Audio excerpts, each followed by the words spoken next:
So since the Florida shooting, conservatives have essentially just been screaming at the top of their lungs that the NRA has no power, unlike big science and Planned Parenthood.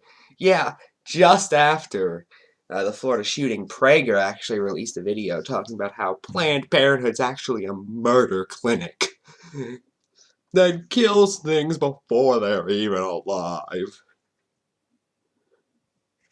What? That's not how words work. But of course, we all know that's wrong. Even if you look at just the financial contributions, the NRA has a decent amount of power, but really they have a lot of social power because they're extremely connected with the Republican Party. And if you, especially a Republican candidate, and running, an endorsement from from the NRA could essentially save you.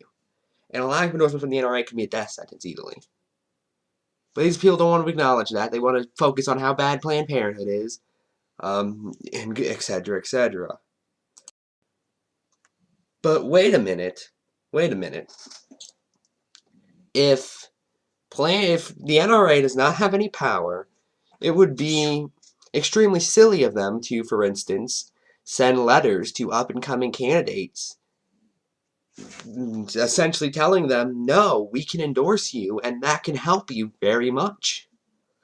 Well, that's odd because they did that in Wisconsin. Now, Wisconsin, mind you, is the home state of Paul Ryan, the Speaker of the House in a Republican-controlled Congress. But go on, keep telling me how the NRA doesn't have any power when, they're big. Wayne LaPierre just spoke at CPAC. CPAC literally stands for Conservative Political Action Conference.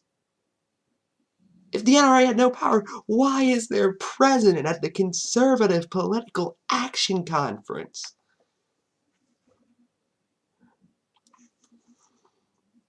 But let's read a letter. Dear Wisconsin Judicial Candidate. Again, they're sending this to judiciary candidates in Wisconsin because they hold power there. As the 2018 Wisconsin judicial election approaches, the National Rifle Association's Political Victory Fund is receiving requests for information regarding candidates' position on the Second Amendment issues. So again, why would they address this letter if they had no power? Why? It wouldn't make any sense. In an attempt to provide our members with a current and accurate information, I respectfully request that you submit a letter stating your position on the Second Amendment issues. The information derived from the letter will be used in part to determine candidates' NRA PFV rating. If you do not know, essentially they give letter grades to all politicians, which will then be communicated to NRA members. And so again, they're going to send their members this, and they're going to tell you this is who you vote for, this is who you don't vote for. But again, remember, they have absolutely no power. If you choose not to return the position letter, you may be assigned a question mark rating, which can be interpreted by our membership as indifferent, if not outright hostility, towards the Second Amendment related issues, which by the way just means guns to them. So yeah, if the NRA does not have any power, how do they do things like this? They never want to answer that because the NRA does have power.